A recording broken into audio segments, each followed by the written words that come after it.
Happy New Year's, everybody. Woo! I know, right? Another year, another chance to be thankful. How did you guys celebrate your new year?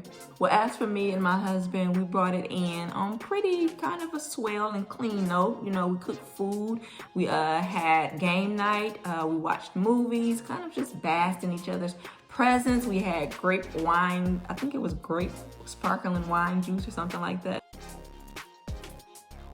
I know, right? We don't drink, so that was the closest that we used to bring in a new year. But how did you guys enjoy y'all? Did y'all go out? Did y'all paint the town red? Like, what was on y'all agenda? And hopefully you guys had a blessed time. And not only just that, I pray that you guys were safe while celebrating. So in the last video, I know I reacted to some questions, and one of the questions was, what was your biggest surprise of this year, which was 2023? And I stated that my father coming home in perfect peace and just seeing him like outside of the gates and things like that, and pretty much a free man. I Googled a survey to see the effects of fatherlessness child or children.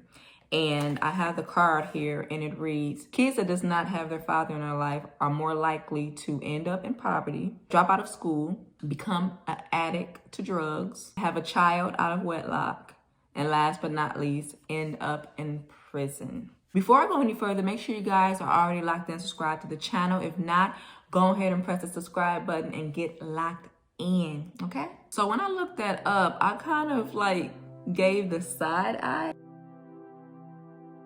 I was a fatherless child growing up. You know, I didn't have my father, but obviously I had my mother, and she was a hard worker.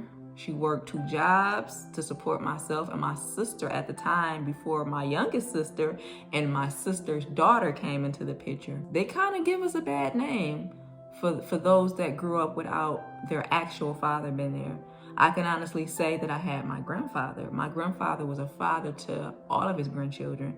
You know, he was that epitome of a father. Like, he was more than a grandfather to me. Like, that was my dad. Like, anything that I ever needed, he was there. If I was sick from school, he came up there to get me. Every time I said I wasn't feeling good, he made sure he was out there coming to sign me out and bringing me back to the house. And you know, my grandmother would fix me tea and, you know, get me all comfortable on the couch and just kind of like nurse me back to health when I wasn't feeling good.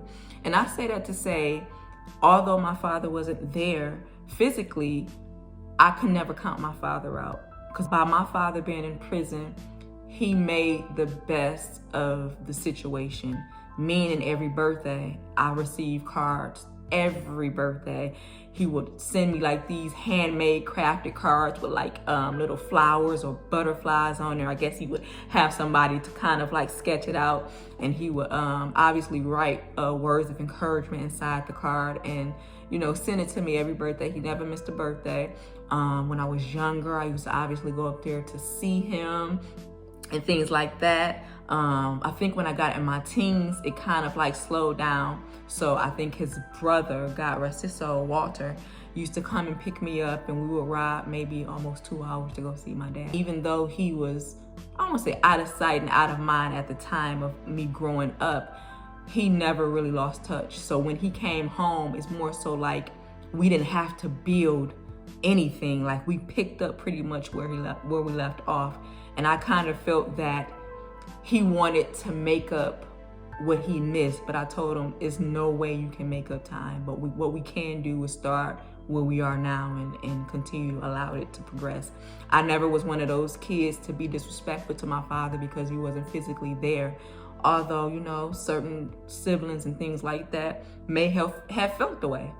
And, you know, that's their God-given reason to feel that way, but I never felt that way towards him. And the reason for growing up where we were from, it was a lot of drugs, it was a lot of violence, and he may have contributed to some of that. When I was born, you know, he was in the streets and doing his 1-2, and then he ended up going away for, I would say, like 35 years, you know. And at the time, it's like, you being from that way, I can kind of understand and see if you didn't have the proper guidance, how you got caught up in that life.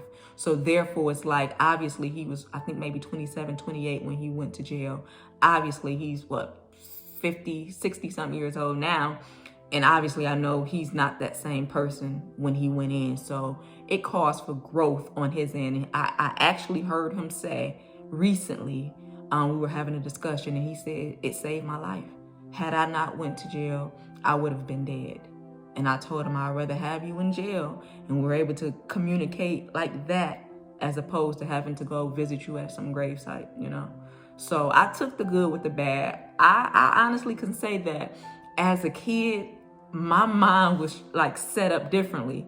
Although, like I said, my siblings probably felt a type of way, and they had every given right to feel what they felt.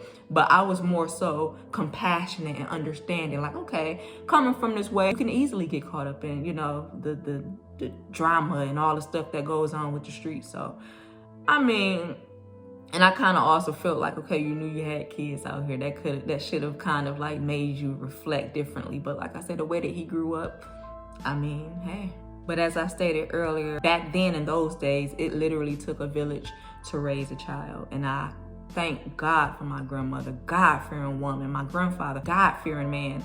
And I thank God for them, because had it not been for them, ain't no telling what could have, you know, happened. Like I said, and my mama, she get all the kudos, because like I said, for me seeing her going out, working every day 2 jobs and doing what she got to do for myself and my siblings, you know, you got to give it up to her. Some people are not fortunate in that manner to have a village or have a mom to say, you know what, okay, just because your dad not here, don't mean the train stopped. We're going to keep it moving. And I think he have a greater respect for my mom to this day. So I like to sum that up saying that survey is not always true. In certain cases, it might be. I had a village. Certain people grew up but may never had a village. I can't compare the two, but I know from where I'm sitting, it wasn't like that for me. Obviously, I graduated from high school.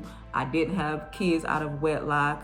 I didn't end up in jail. I didn't end up in poverty or anything of that nature. It all came down to that village. But that might not be the outcome for the next person. But I can say for me, in the way that I grew up, that was not the case. So these surveys, I don't know where they're taking them. I don't know who they're taking them from. But it's not always accurate. But I felt the need to want to share that, because I don't know who might be growing up in dire need, or father not there, mother not there. I just want to let y'all know that y'all can make it regardless. I was a visionary. I seen things way beyond. When I was younger, I didn't always see things for what they were. I seen things for what I wanted them to be. And I strive for greatness. Like I said, okay, one day my father will come home. And one day it will be all good. But, you know, I got to fight through. I won't let that be the excuse to me going out, just acting out and, you know, doing all these things to get myself in trouble and things like that. And I also say times have changed. Times are different. Things have changed. But I know for me and me growing up, you know, kudos to family, kudos to grandma, kudos to grandfather. You never know who can be inspired from your story. So that's why I felt the need to share that. But hopefully you guys enjoyed the video. If you did, please leave me a big fat like, thumbs up, and make sure you guys subscribe to the channel if you haven't already. Okay?